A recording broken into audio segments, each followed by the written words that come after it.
tu t'arrêtes sur un échec, tu vas télécharger un esprit d'échec. Ne t'arrête jamais sur un échec. Relève-toi là où tu tombes. C'est là où Bartimée mendiait qu'il a reçu les yeux.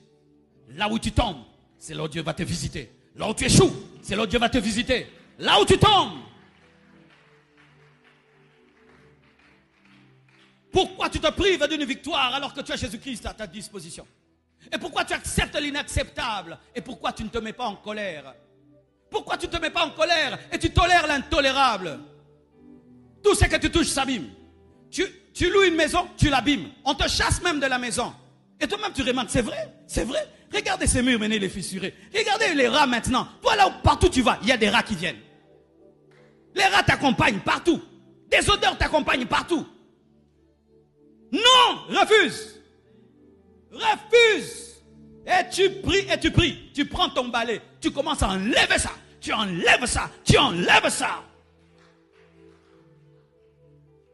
Arrêtez de tolérer l'intolérable. Arrêtez de tolérer la médiocrité. Arrêtez de tolérer l'échec. Arrêtez cela. Même si tu étudies, tu échoues. Et tu sens que dans ce domaine, tu n'es pas fort. Change d'option. Mais étudie, réussis. Jésus a dit tout est accompli. Dans Jésus, tout est accompli. 10 sur 10. À la croix, il a eu 10 sur 10 dans Jésus. Il y a un temps où tu observes une femme. Un temps tu lui dis je t'aime, je vais t'épouser. Il y a un temps tu observes un marché. Un temps tu investis. Il y a un temps tu étudies. Un temps tu acceptes le travail. Il y a un temps tu jeûnes, tu pries. Un autre temps tu commences le ministère. Il y a un temps tu étudies la théologie. Un autre temps tu commences l'église. Il y a un temps pour être dans le cachet. Il y a un temps pour se manifester. Et ce n'est pas de l'orgueil. Beaucoup d'hommes qui ont un excès d'humilité ne font pas des grandes choses. Ils se trouvent tout le temps incapables, jamais assez près. Ainsi ils se forment, et ils se forment, et ils se forment. Ils se cachent, ils se préparent, et ils meurent. Ils n'ont jamais rien fait. Fais très attention avec cet esprit que tu as de perfectionnisme. De perfectionnisme. Tu veux que ce soit parfait pour faire. Tu veux que ce soit parfait pour présenter. Tu veux que ce soit parfait pour commencer. Tu veux que ce soit parfait pour faire. Fais attention. Il se peut que la perfection n'appartient pas à ta vie.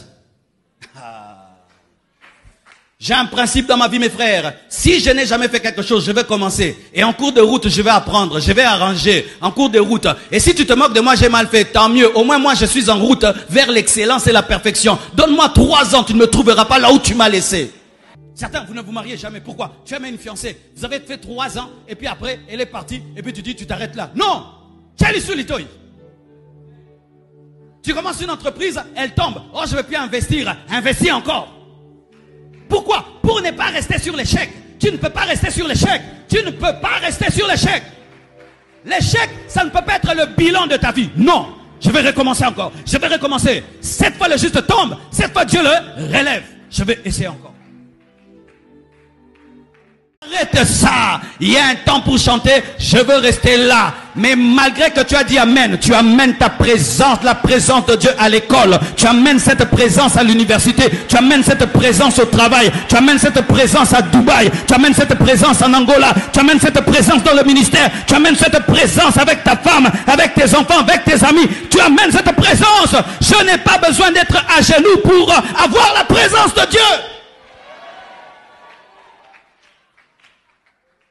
Tu aimes la transfiguration. Tu sais c'est quoi la montagne de la transfiguration? C'est le lieu des expériences où tu vois des anges.